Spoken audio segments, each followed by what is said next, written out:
if they click on the Zoom link, then they can access from there. But there's a lot of people from all over the place that they get notified whenever I post something new on YouTube. Okay. And because of that, they will probably just be joined in. Zoom link, they can access from there. But there we are. There's a little bit of a delay between YouTube and between the Zoom call here. So I got to kind of balance it out. So forgive me if I'm sitting here and like playing around with a bunch of buttons and stuff. So Yeah. people are going to be able to ask questions on YouTube, or they can log into the Zoom meeting and they can ask them themselves live, which is also kind of cool. So Okay. this has kind of been like a dream of mine for a long time, is to have a series called Ask the Experts. And in doing so, we bring on the engineers that are really responsible for a lot of the things we experience every day. And we have people ask them questions directly, and maybe they get answers, or maybe they make suggestions, for the improvement for all of us, which is also kind of cool. Yeah, I agree. Absolutely. Let's see. And so I've got two monitors over here, and I've got a laptop over here.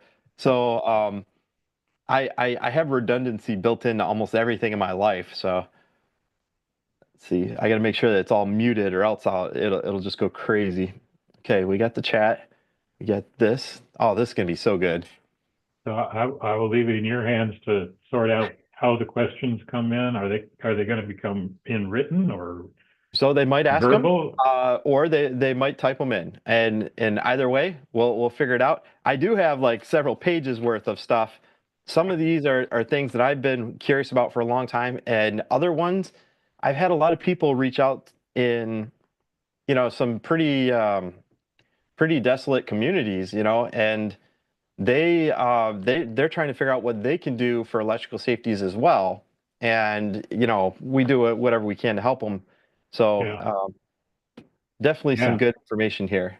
Okay. Oh, I think so. Yeah. I should be quiet and let you figure out all the button pushing. So yeah, one of the things I got to tell you that I really think is cool, I haven't figured out how to do it myself yet, is on LinkedIn. I know that you have a little sound clip next to your name that tells people how to say your name, which is so cool. Is that So right? yeah, I didn't yeah, know. yeah. On your LinkedIn, it says Matt Baretich, and it's a little auditory cue, and you click it, and it says how to say your name, and I was like, that's so cool. I've got to figure out how to do that, because people ask me all the time like what my last name is, and it just makes things way easier. Yeah. So I'm going to say, is it Barber? Yes, sir. All right. That's it. Okay, so we have what, about 10 minutes? Cool. Yeah. All right, I'm going to put this guy over on a pause screen, and then people will log in as they come in, and we shall be good to go in about 8 minutes. I know what you're saying about, you know, I talk to techs all the time that, you can tell that, they do lots of electrical safety testing and sometimes wonder, what's the point of it all? And am I doing it right? And, everybody wants to keep people safe and follow the regulations, but sometimes they feel like they're kind of on their own in sorting that out. So, Oh, I absolutely agree. And the crazy thing is I honestly don't believe that most people do electrical safeties correctly. And I'm willing to bet my paycheck on that, because it's the craziest thing. And people think I'm joking when I say it, and I'm like, no, I'm dead serious. Like, most people, they either do it out of order, which doesn't make any sense, or they don't do it exactly as it's talked about in NFPA 99. They're missing steps. And even then, there's a whole nother step that we're going to talk about. Whereas if a device has motors, or if it has a heating element, or if it has a fan, if it has anything that is energized, when you're doing your leakage, you have to energize it, or else you're not getting an accurate leakage anyway. So, but that's something that we'll bring up when everybody's on. But yeah, yeah, it's well, been crazy. So Yeah, I think the other message that's starting to get out in a lot of places across the country is that um, we probably don't need to be doing anywhere near as many electrical safety tests as we do, which would, another way to solve that problem I is, would actually agree, and I have been on that for probably the last 3 or 4 years. Is that there's certain things that we do that really do matter, and there's certain things that's just like busy work.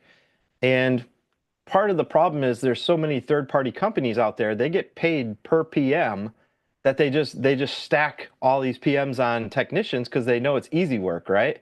But hmm, is it necessary? And there's other things that we could be doing. And it's interesting because I read through some of your posts and stuff, and I think we agree on a lot of this stuff.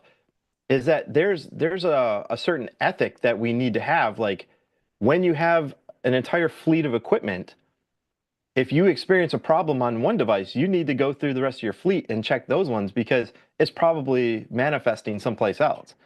And hmm, I mean, when it comes to like electrical hazards, there's so many other areas where we could solve the problem.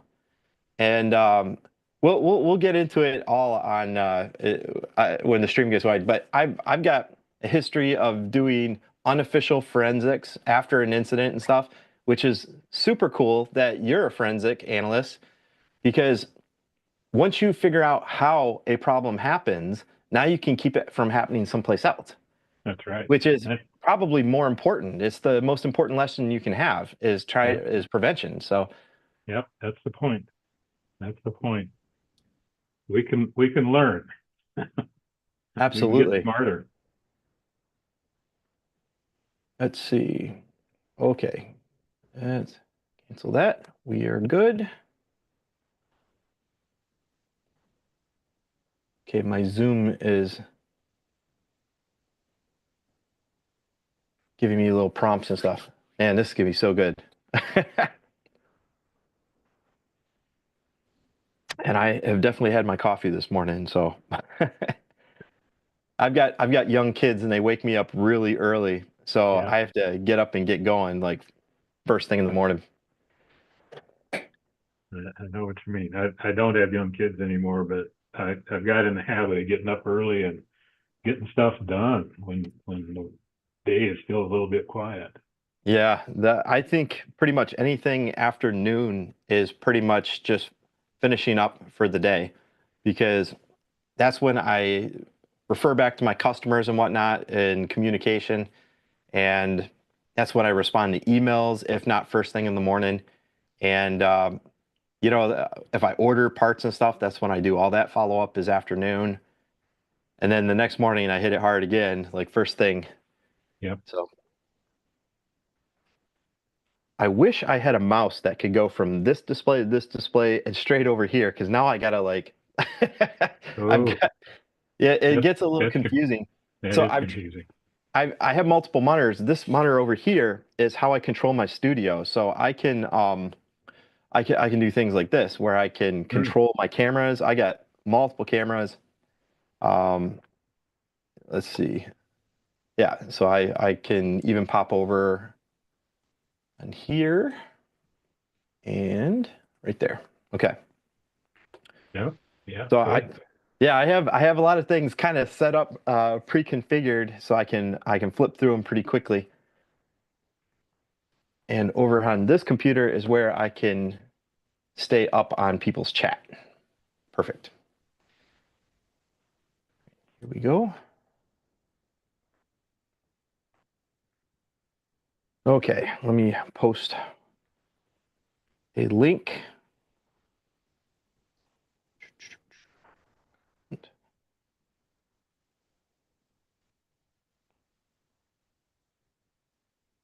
I'm going to let you monitor the YouTube in case the questions come up there. Okay. Yeah, So, there's like a 40-second delay and they can be very distracting, between yeah. here and here. So if you see a question over there, just read it out and we'll talk about it. Sure thing. I think hopefully I encompass a lot of the things that have been asked to me.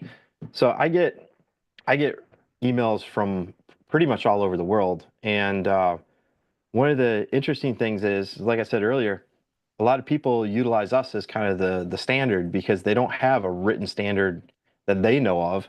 And most of those people don't even have electrical engineering backgrounds or biomedical schooling. So it's fascinating that they can still make do. I mean, I've had Yeah. doctors over in like Ukraine during the war, like asking questions about like, hey, is it supposed to be doing this? Or I've had people in remote areas like Ethiopia, South America, middle of the night, like helping people out with questions and whatnot. But this is always kind of what I wanted to do is instead of me answering the questions, we actually get it on record, and then YouTube saves it and archives it. So whenever somebody Googles it, this video is going to pop up like top of the line, and then they can get their answers direct, and we're good. So Yeah. that's been the goal. Yeah. A lot of the things I've written over the years have been because I got asked questions so many times and I had to give the same answer over and over. I thought, I'm just going to write it down. And then the next time I get asked, I'll just send them a copy, if it's a little article. Well, that is actually how I got started in YouTube, is because I was always training people. And since I was always training people, I was repeating myself. And I honestly feel like biomeds in general need to have annual training, like core competency training. Things like electrical safety should be something that we get signed off on every single year. And Mm-hmm. that bloodborne pathogens, HIPAA, all the stuff that we do, but there are core competencies that are relevant just to us, and we should be signed off on it. I mean, whether you've been doing this 20 some years like me or 1 year, we should all be treated the same because, as we're going to talk about today, electrical safety standards do change, even though it's been stagnant for a while. I mean, I got in this career field back in 2003, and since then, the electrical standards changed multiple times, and it's actually kind of wild. And we're going to go into that because one of my future videos is going to be called The Generations of Electronics, Mm-hmm. because there are generations like AC only, then AC with DC controls, and then, DC with computers inside. And then the latest is going to be, the Internet of Things type of devices that won't physically operate unless they're connected to, a data pathway someplace. So I have a video. I just need examples of each piece of tech in order to finish it. Yeah. And it's also going to be what we're going to talk about today is why I believe electronics have gotten incredibly safe. So, I mean, compared to where they were even 20 years ago when I got started, now, because everything is pretty much isolated, double insulated, or they use switch mode power supplies, pretty much everything today has minimal leakage. It's not directly connected to mains anyway. And, Right. liability, they all have like overcurrent protection and stuff. It's wild. So Yeah, absolutely. anyway, Yeah. guys, it is noon for me. And that means it is go time, everyone. So thank you very much. If you guys are watching, you can either watch from Zoom here, or I do have this playing on YouTube. If you guys want to reference this video in the future, you're absolutely welcome to go over to YouTube at any time. You can Google it, look on my channel under the live stream. You'll see this video pop up. And I might actually take excerpts from this video and make little shorts going forward on just some core principles that we're going to discuss today, because this is the pinnacle of our career field is electrical safety, keeping people safe. And that is why I'm being joined today by Matt Baretich, who is a PhD, and he literally wrote the book on electrical safeties in hospitals. And he's been a pillar of the community for many years. Sir, I looked back and you were a director of operations when I was born in 1980. Yeah, that puts a mile marker out there. Yeah, but so I mean, you have been around since the early days before the 1980s when we really kind of came up with electrical safety, and now I mean here we are today with some incredibly modern equipment. We're going to talk about risk factors. We're going to talk about electrical safeties, regulations, We're going to talk about a lot of things today, so stay tuned. I'm going to try and put little timestamps in the video so that you guys can keep track and easily reference this in the future.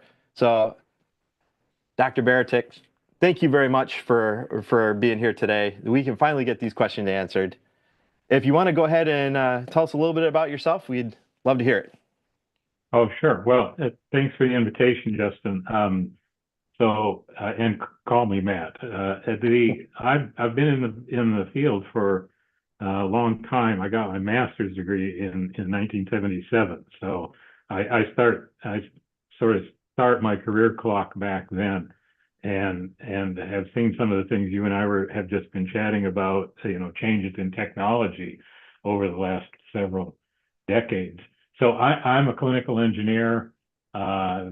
And I have sort of done two areas of practice. One is in operations, HTM operations in healthcare facilities, and also as a consultant helping hospitals do that, with my company Baretich Engineering, which is based in Colorado. And I also do forensic engineering. So I do incident investigations where there's a suspicion that a medical device may have contributed to an adverse patient incident. So I work with risk managers and with attorneys in many cases on analyzing that kind of problem. So that's been my consulting work for quite a while. Right now, I've got a new hat that I've been wearing for the last couple of years. I work for, actually employee of a group called Lower Mainland Biomedical Engineering in Vancouver, British Columbia. And my job for them right now is that the entire province of British Columbia uses a single CMMS software package. And we have decided a year ago that we wanted to replace that. So I'm leading a project for swapping out the CMMS for the province. So I get to do a lot of different interesting things. And one of the things along the way was some stuff about electrical safety. So always glad to talk about it. Absolutely. Well, I'm going to go ahead and flip this over so that y'all can see we actually have the book, and it's available on the Amy website. If you guys are interested in taking a look, I'll also have a link for it down below the video after we're finished with production, and you guys can take a look at it. I think it's going to be pretty interesting because the NFPA 99, which is the document we're going to talk about today, is very complex. It's exceedingly complex, and what's even crazier is that it changes every 3 years, and in such, it makes it very difficult for the average everyday person to stay up to date. And that's why this is so exciting. So first off, Matt, I just mentioned the NFPA 99. Could you please tell us about the NFPA 99? And I know like a lot of electrical safety got started around the 1980s with Ralph Nader and whatnot. And if you can tell us about what has been going on in this industry, because we're all just kind of thrown into it and we're trying to understand what is electrical safety and why is it that it's changing? Yeah, well, that gives me a chance to show this picture, which is the Ladies' Home Journal from March of 1971, where Ralph Nader wrote his article called Ralph Nader's Most Shocking Expose. And he was saying that there were thousands of people who died from electrical shocks in U.S. hospitals, and which, of course, we know and has been disproven since then. But it really was the start of a lot of the concern here. So, and also want to mention you flashed up a picture of the electrical safety manual, and it's not that big of a book, but Amy asked me to write that because to collect things. So that manual pulls material from NFPA 99, which I'll talk about in a second, and NFPA 70, which is the National Electric Code, and some other NFP standards from some IEC, International Electrotechnical Commission standards. So the idea was people didn't need to buy all of those books and pull out just the little pieces about electrical safety. So we pulled them together in one spot, and that was the intent.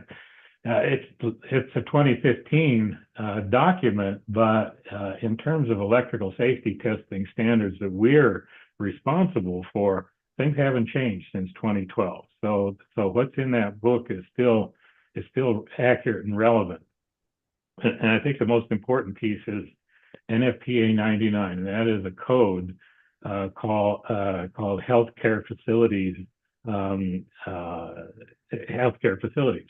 and it's about all sorts of things about maintaining healthcare facilities, including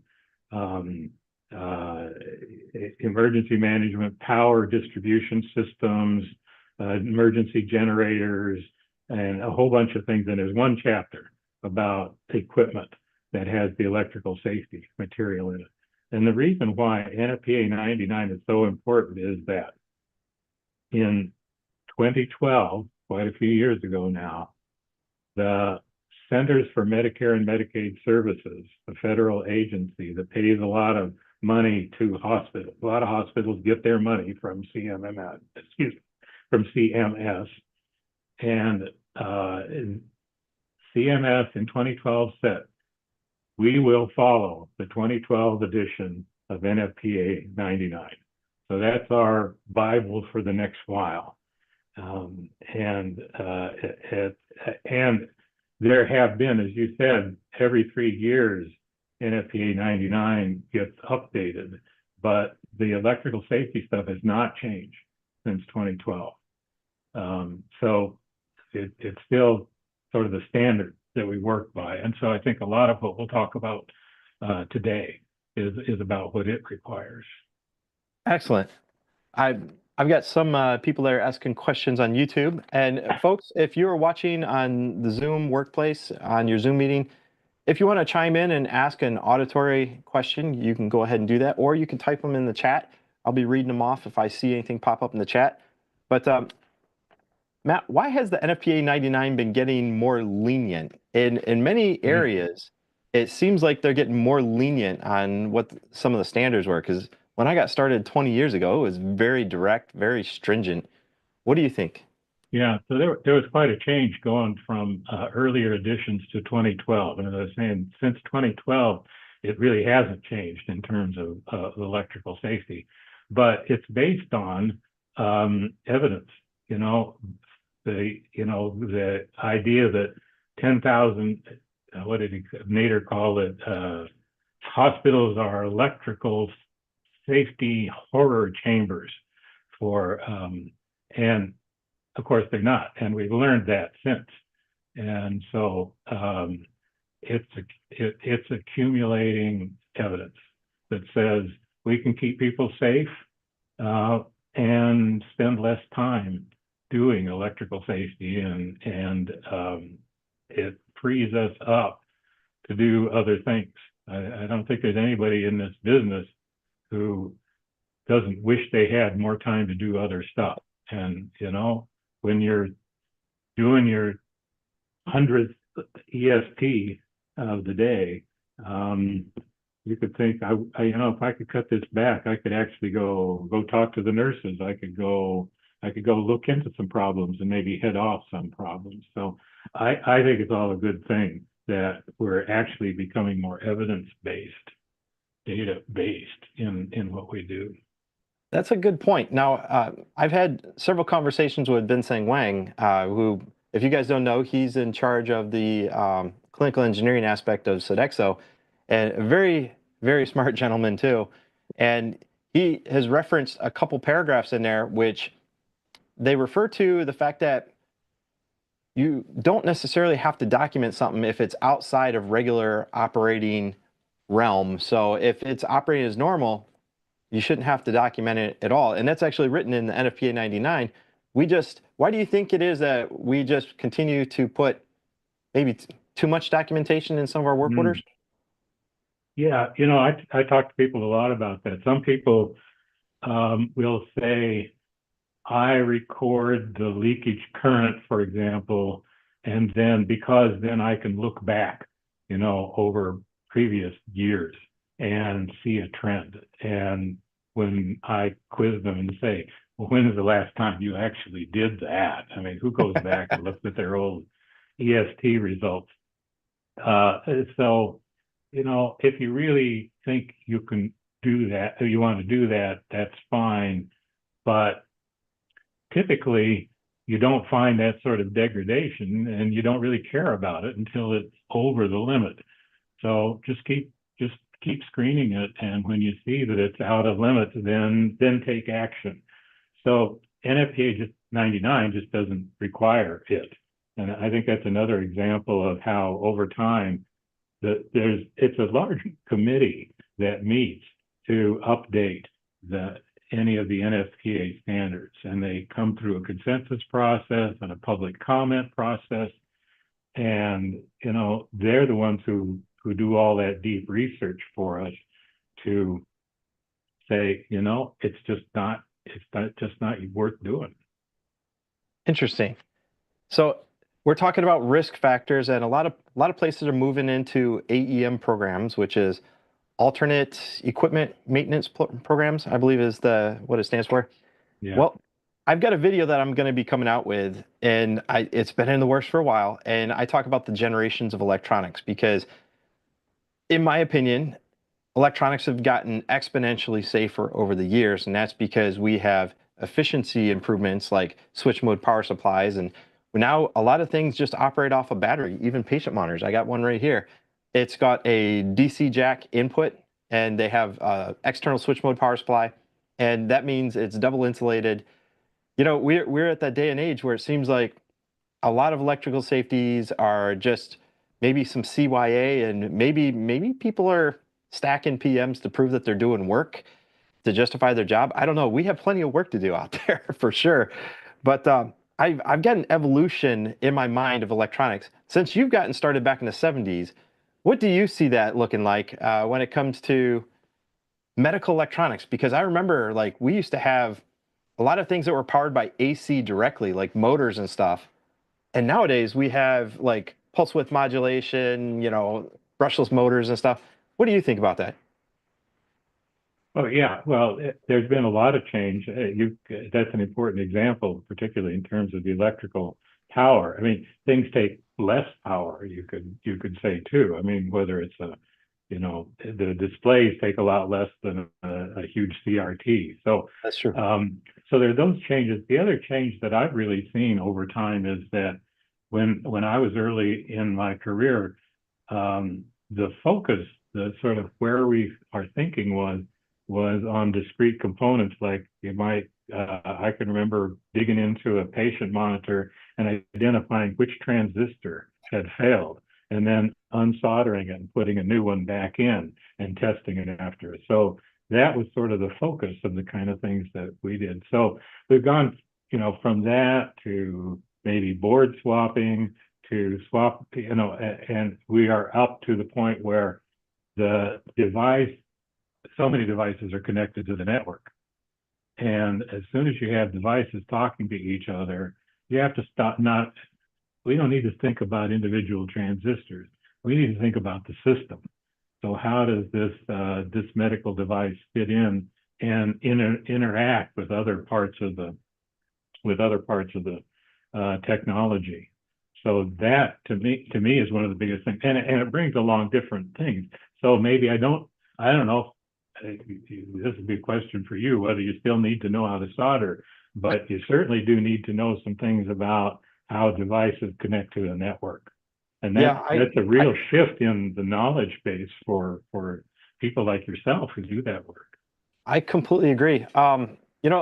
It's kind of crazy because I can't count how many times I've actually saved the day by being able to solve something like mid case or whatnot. I specialize in surgical, and there's a lot of stuff that would happen mid case, and I solve those problems. But right from the beginning, I mean, rudimentary soldering and stuff, yeah, but like the amount of equipment, time, knowledge, and experience it takes to do like surface mount is just incredible. And that's why you already talked about us doing board swaps. And there's a negative connotation on that, all we do is swap boards. Well, that's because the board is inspected and treated as an entity, and then it's a proven part that is installed, so it doesn't take the whole system down. It is a different line of thinking compared to back then, but nonetheless, I do have I've got a couple questions here that are just kind of eating away at me. Yeah, In go the for it. NFPA 99, I've got there's a direct methodology to how to perform an electrical safety. It goes step by step, and it tells you how to do it. And I'm just curious. I tell people all the time that it seems like nobody does an electrical safety the correct way. It tells you what order to do it in, and even if they do it in the correct order, there's a lot of devices out there that have ancillary things like motors, heating elements, irrigation motors. There's a lot of things that if you're not running it while that is powered on, then you're not getting a true electrical safety anyway. Now, I think that a lot of people don't do electrical safeties correctly anyway. What do you think about it? Mm. Yeah, I think there's a lot in what you said. That the thing I see that really is definitely not an appropriate thing. You can't do an electrical safety test on a good one on a device that's connected to an isolated power system, which you might encounter in an operating room. So you have to deal with that. With regard to the order in which you do it, I don't know. I'd have to do some testing to see how that works out. But there's an analogy that I like to point out. So if there's a health fair at our healthcare facility and you can go in and you get a finger stick and 1 drop of blood, and they analyze it and they tell you if your blood lipids are out of line. Well, that's not actually a very exact test. It's not a very accurate test, but it's quick and it's easy and it's cheap. And so what they do is if, the numbers look haywire, they say, go see your doctor and get a real test.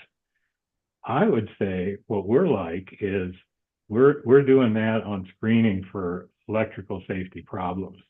So we don't have to reproduce exactly what the manufacturer's quality assurance process would be. We're doing something that's cost effective, economical, short period of time, and we do a good test that just says, oops, this one is over the limit. I need to dig in further. So I think it makes good sense to have a standard way that you do your electrical safety testing, the different pieces of it. But I'm more concerned that all of the pieces get done, and I don't know whether the order is as important as just getting it done in a timely fashion. Okay. So I'm of the opinion that biomed technicians need to have regular core competencies like nurses do. They're tested on things pretty regularly. And I'm pretty certain that electrical safety is one of them because I always see people doing it wrong. That's the last question. Yeah. What do you think about implementing some sort of core competency training into a regular biomed curriculum? Into the curriculum or on a Or recurring basis? well, every year, if you work in a hospital, you have a regular training curriculum anyway. You're going to have like bloodborne pathogen, you're going to have HIPAA Yeah. training. And I think that we need to have special training that should happen every single year because some people forget and, just to let you know what the standards are. Yeah, I think that's reasonable to do because those well, you're saying you've been in the field for 20 some years. I suspect that you forgot a few things. I certainly know I forgot a few things over the years. So staying up to date on things makes really good sense. I don't think it needs to be a real in depth on every Right. topic, but some overview kinds of things, particularly about any changes that have occurred. That's the thing that I've seen is that I will ask people, why are you doing that? And they say, well, and it's some version of, well, that's the way I always did it. And they didn't get the memo that the requirements have changed. And so um, letting people know about the latest information, I think, is absolutely important. I absolutely agree. And one of those changes that's been happening across the entire industry has been AEM programs. We mentioned it earlier. Uh, can you tell us about AEM programs and what somebody might want to do to try and implement something like that? Because there is a lot of work that we have to do, and it's not getting less by any means. So, what do you think? Yeah, absolutely. We should have a whole session on AEM, Justin. Oh boy. Um, but yeah, AEM, it's an alternative equipment maintenance. So what alternative to what? It's an alternative to what the manufacturer recommends. And CMS and the Joint Commission and the other accrediting organizations say that's okay as long as it's a data-driven process. And let's just stop doing. I keep threatening to get a T-shirt that reads "Stop doing stupid stuff." I mean, there's a lot of stupid things that we do that there's no reason to do it. We could simplify, and so, but we don't do it just like because Matt or Justin said it was stupid. We do it because we have some disciplined process where we figure that out and we document it, and we also have some kind of a backstop. In other words, we have a metric to see, if I decided I'm going to change a battery less often than the manufacturer recommends, I want to watch that and make sure I don't get a bunch of new battery failures down the road. So there needs to be some kind of a way to catch, review whether we made good decisions or not. So there's a process. Early on, I mean, AEM's been around for like 15 years now. And so early on, the surveyors would come in and if you said, I do AEM, I don't follow manufacturer's recommendations, they would look at you critically. But now, for quite a few years now, Joint Commission surveyor comes in and says, do you have an AEM program? You say no. They'd say, why not? Yep. Because it's the way to do it, to responsibly cut down our workload so we can do other things with our time. And so it's you just have to have a careful process for doing it. And there are resources out there to figure that out. And I think a lot of organizations are a lot of hospitals I talk to have implemented those. It's a little harder, I would guess, if you're some kind of a shared service or commercial company, because you've basically you've got to do what the customer wants. Right. But I Correct. think understanding the AEM principles is an important one, which is why we should have another one of these sessions. Yeah, that's no, I'm actually very interested because I get a lot of questions on that. And there's a lot of biomeds out there that they're the only person at their entire facility and they're running around checking like thermometers and stuff. And the whole time I'm like, guys, there's so much more important stuff that we should be doing. And if you guys haven't caught it in the pre-show, when we were talking, it's going to be streamed live, and you can catch it there. We were actually talking about how that a lot of people waste time and energy, and the fact that risk is such an important piece of what we do now. And go ahead and check it out. I agree. We should definitely have a whole nother show on AEM because a lot of people are asking how do they implement something like that. And I know Amy has several documents about it. I don't have the link for them right here. I know I should, but it is a regular structured risk assessment program. You have to have the data to back it up, and then you have to have the hospital staff sign off on it that this is okay. Yeah. And so, Yeah, there's a publication out there now from 2018 that actually I wrote and at their request. And but they're brand new. What's happened is that Amy just released EQ 103, which is an actual standard about AEM programs. So that's out there. Just came out middle of last month. It finally got released. interesting. And they have just approved a committee to take on what they call a TIR, Technical Information Report. So it's not an official standard. It's sort of it's recommendations about how to comply with the standard. And Okay. so there's going to be a TIR on AEM programs coming up. So it's still a hot topic. Understood.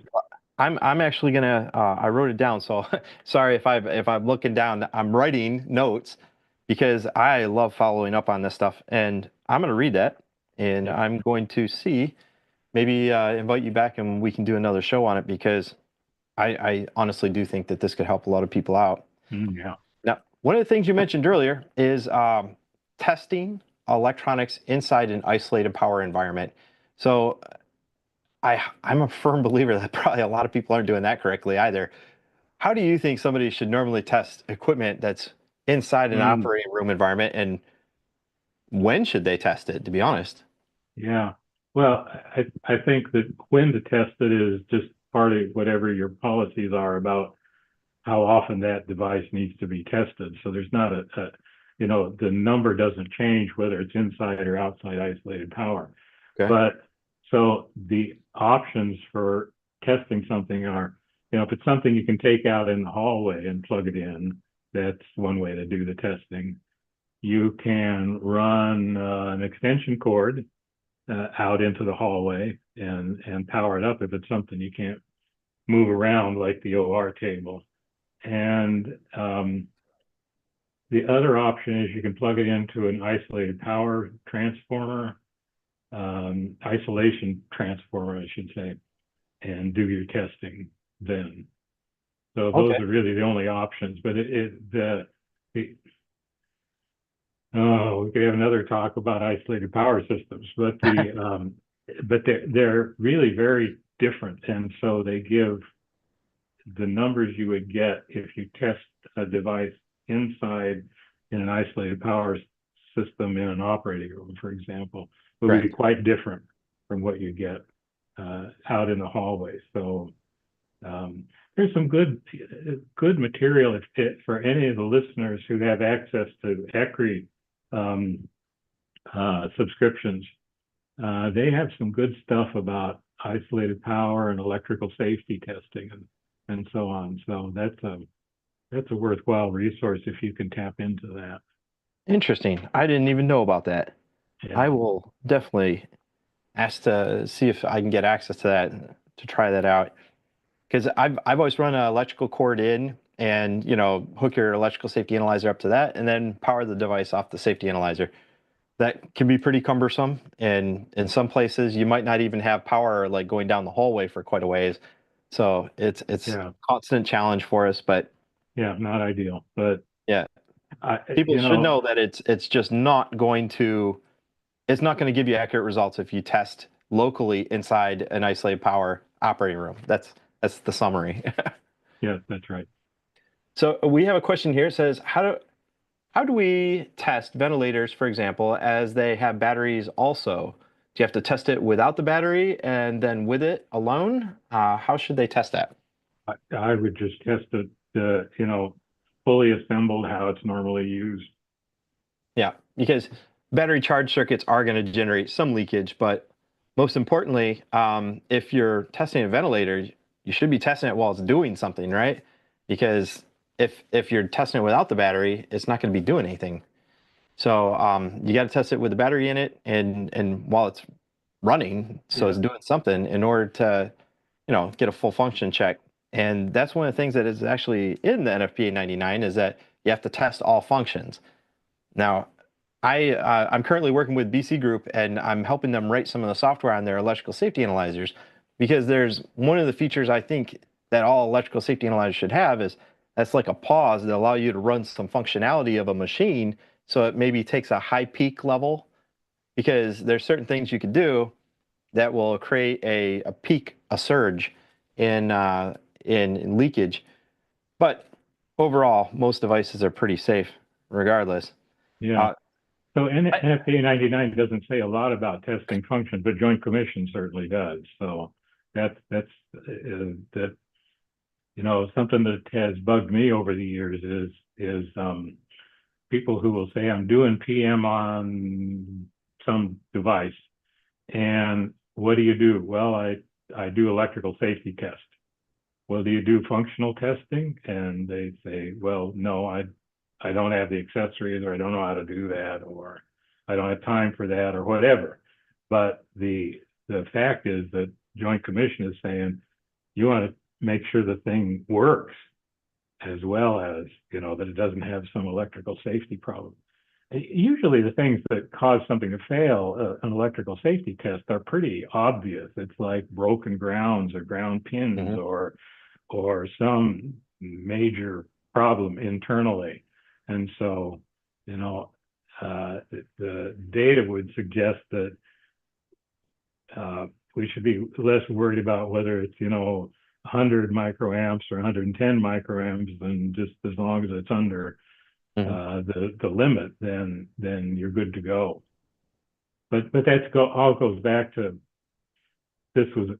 my analogy about, we're in the screening business. We're not in the manufacturing QA business.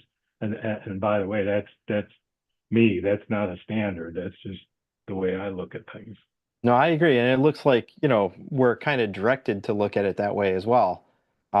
Now, I myself, I've seen well over an amp worth of leakage while a motor was running. That was on a Jackson table, and That's I've been lit up before when I touched the heat sinks on a unit because there's a shorted component and it was leaking directly into the ground plane. It lit me up pretty bad. Have mm, you've ever been shocked by working on anything? yes, I have. Yeah. Yes, I have. And not that long ago, I thought I was getting too old to be doing that stuff, but I did it the other day. Um, so what I find really applicable is a thing called the STAR principle. It's like an acronym, STAR. And I don't know who came up with this, but for me, STR means shoot, that ain't right.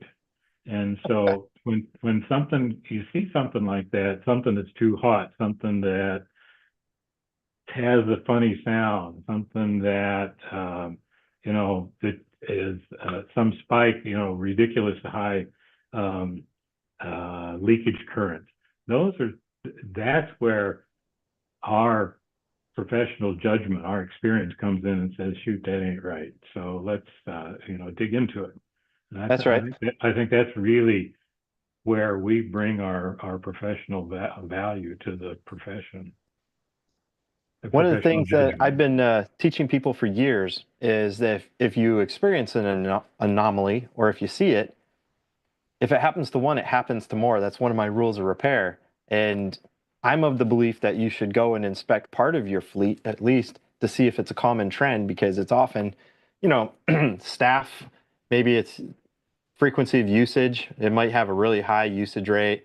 Sometimes facilities might even have like bumpy floors and stuff, or stuff just gets loose and stuff happens. But if there's a tech that experiences something that's not normal, it's a suspect device. What do you think the tech should do if that device is currently in use? In use meaning not on a patient, but it's out on the floor to be Yeah, available to use. Yeah. correct. Well, I think if it looks like a safety hazard, you've got to take it out of service.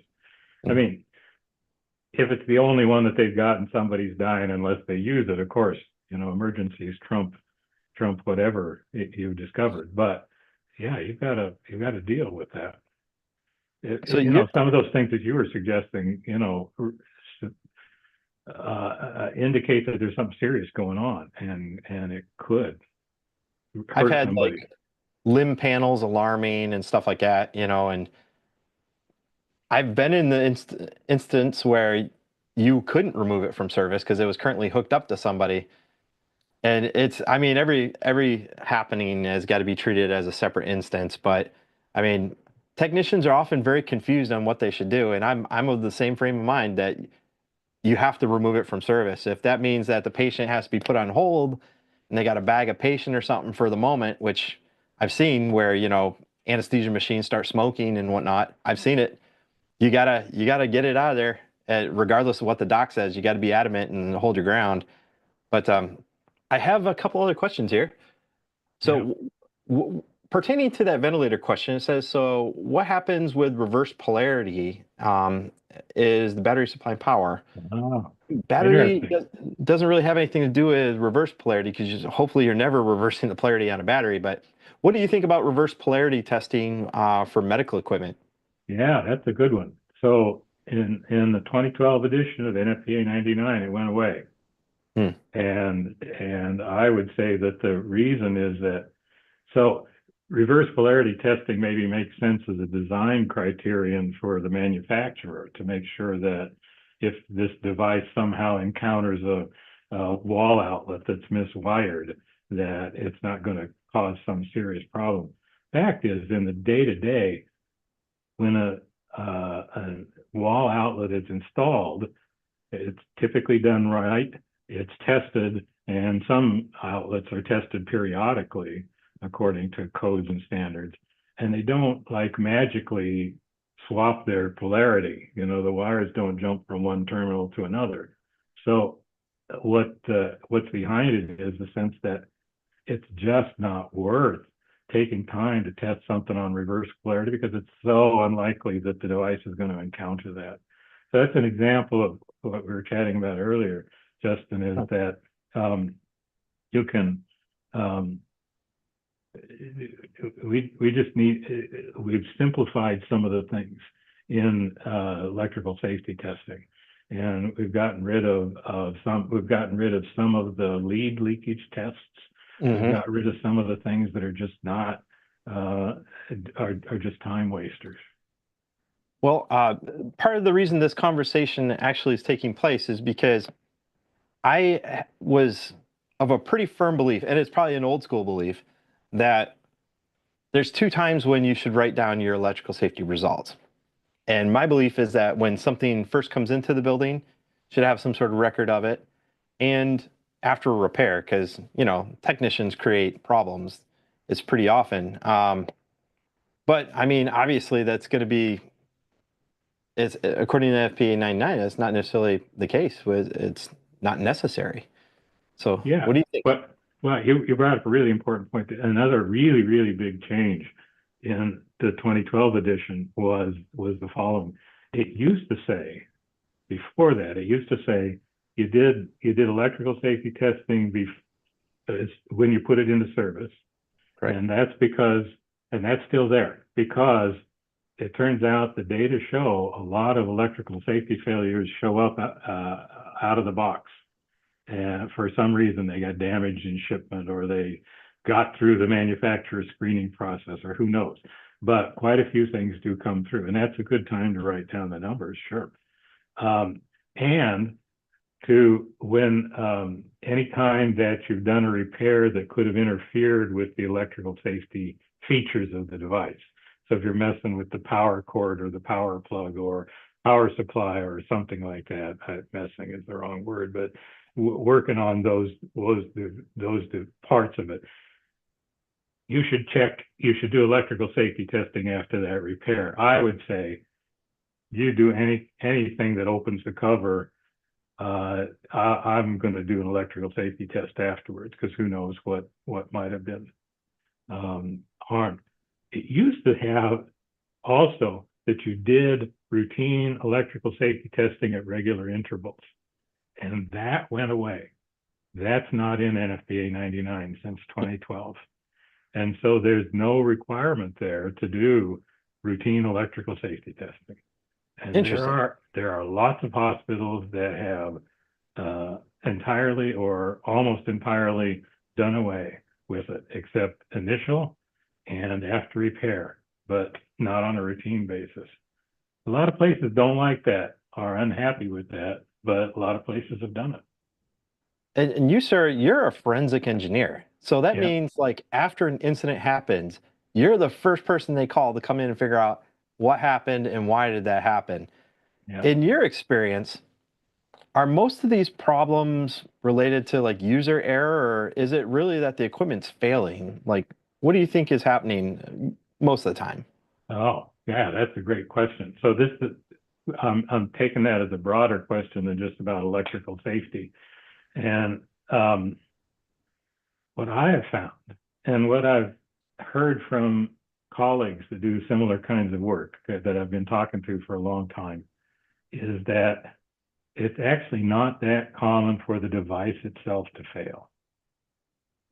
It could have contributed to a problem, and the way it contributes, sometimes the accessories, foot switches and so on, sometimes the disposables like an infusion pump infusion set are the problem.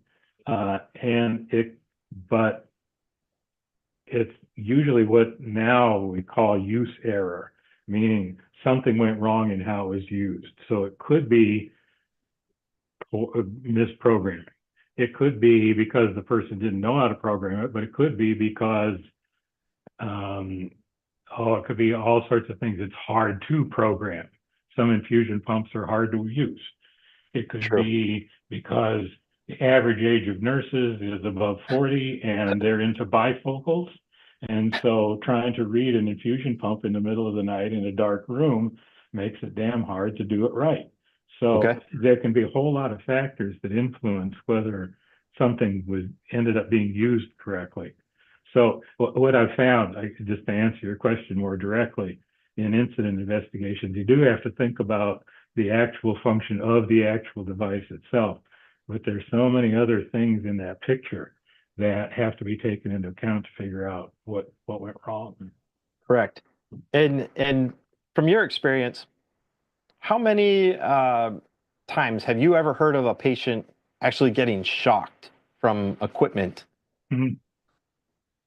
I have been involved in a few incidents where that was the report, and we couldn't find anything wrong with the device. It's possible it was static electricity. There are ways that could happen, but documented shock is, I haven't encountered it, and the data on it are that it's really, really rare. There are some patients that are so-called electrically susceptible, meaning that for example, let's suppose they have a conductive catheter into their heart Oh, yeah, yeah. for pacing, or a catheter with conductive fluid in it, saline fluid into the heart. So there's a direct path for electricity into the cardiac muscle. And so that's why you'll see,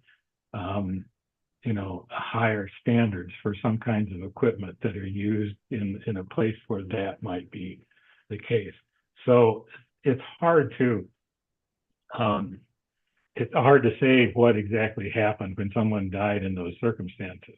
But Understood. the data are really limited. Let me turn away for a moment. There is a book that came out in the late 80s, Electrical Safety in the Patient. And it was written by two anesthesiologists who were active in the 70s in this electrical safety scare, who thought there were thousands of people who were being shocked in hospitals. And they set out to write a book about how that was, how that came about, what to do about it. And they ended up writing a book that said we couldn't find any. We could not find any documentation of any, let alone thousands. Wow. And so I think that's a really important book where somebody was really invested in thinking one direction, changed their mind almost 180 degrees based on evidence. And that's hard. It's hard once you believe something to change your mind, to Hmm. use data. And they did. And so going back there into the late 80s, where they were saying it just ain't there. It's just not that problem.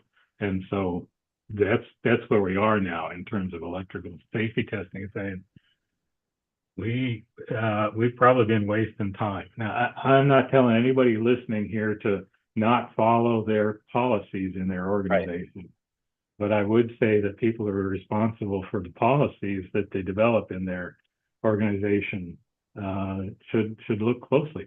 I try to imagine myself as head of an HTM program, and my boss somewhere up in the VP level comes down and says, I just heard this this Justin's YouTube thing where it said we don't really need to be doing routine electrical safety testing. It says, well, we're not doing that, right? And if I had to say, yes, we are, because I'm, I Right don't, to the I'm policies. scared. Yep. I'm scared. I don't want to have that conversation. So I think it's incumbent on us who write the policies for our companies to think hard about, where we spend our time. That's interesting. I've got a couple other questions that came in. Um, do you have an example of a double insulated device that actually leaked?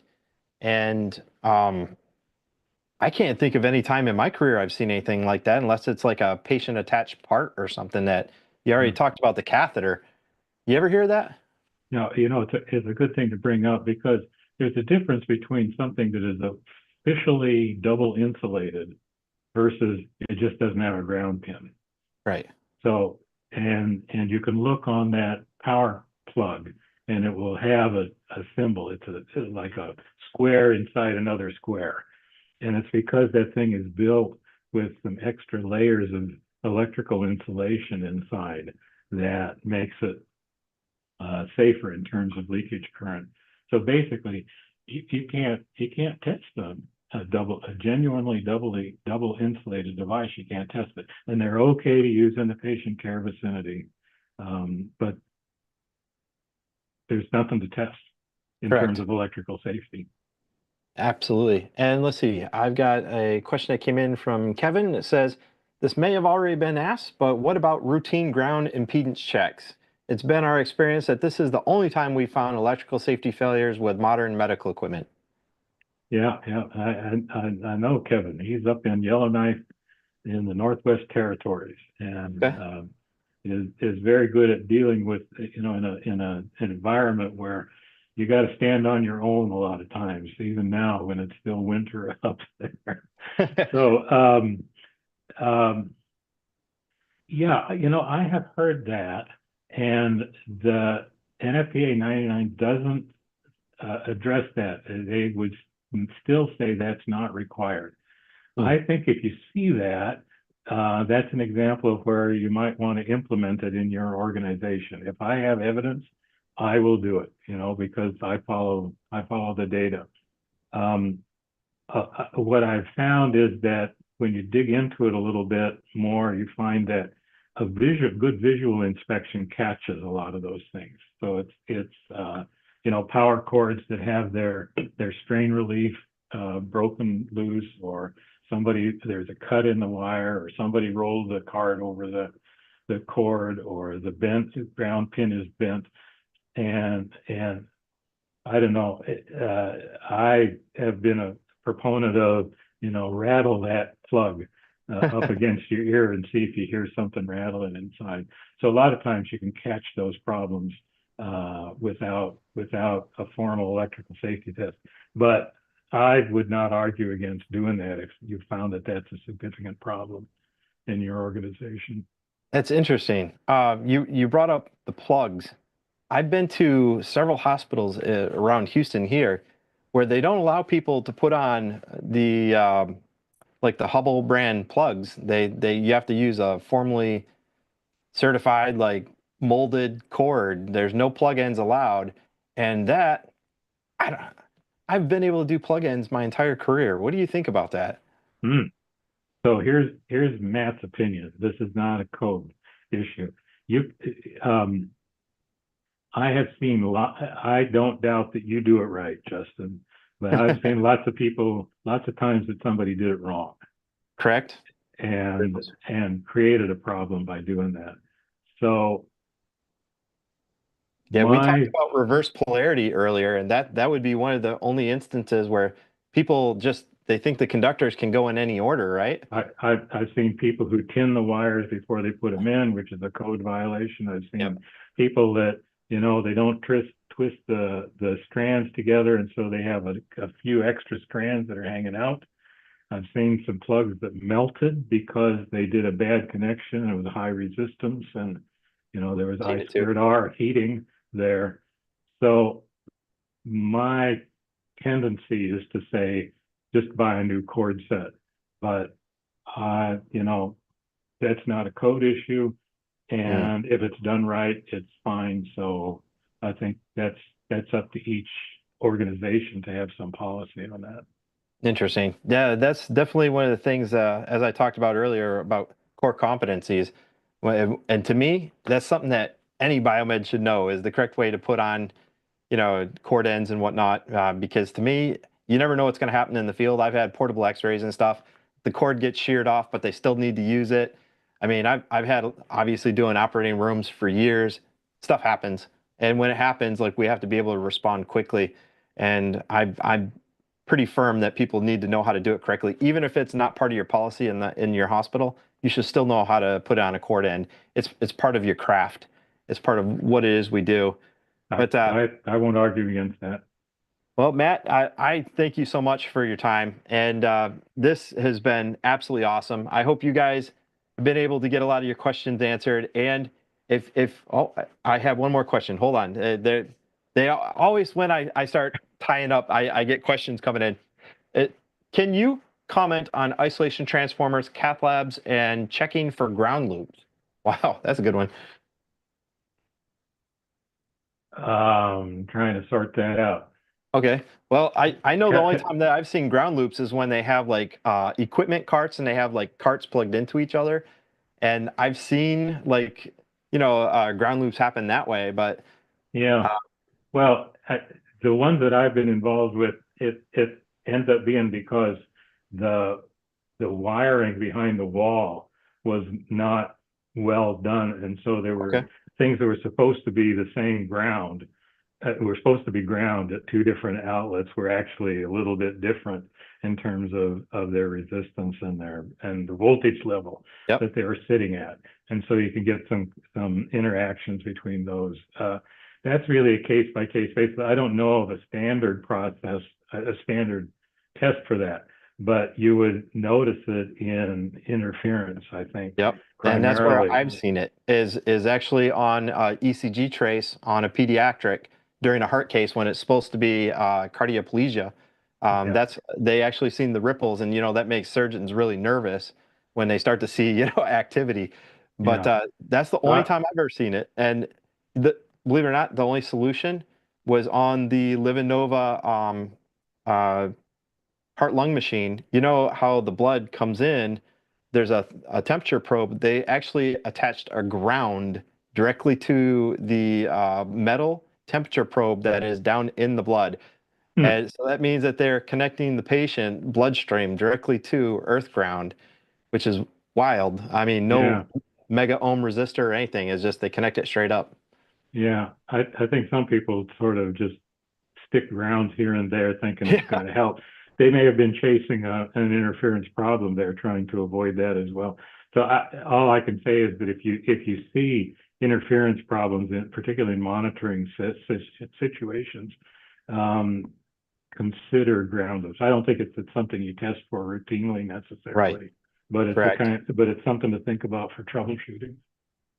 Well, Matt, again, thank you so much for your time. And you do offer a consultation business, which is amazing because if there are companies that would like more information, you can either reference the electrical safety manual. I'll have a link down below, like I said earlier, or Matt, you can go ahead and reach out to him on LinkedIn. That's how I talk to him. And I'll get your contact info if that's okay. And Yeah. if anybody has any consultation questions, then you can reach out to the expert himself. Yeah, yeah. Anybody's got any short questions, that I can just give you a quick answer, don't hesitate to get in touch with me. And we'll look for, maybe we'll just do this again, Justin.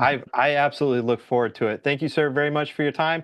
Thank you all to everyone that's watching. We got greetings from Germany, and it looks like it is time. So thank you, sir. And I will stay in contact with you because I've got some crazy ideas that I've already started writing down that I would like to follow up on.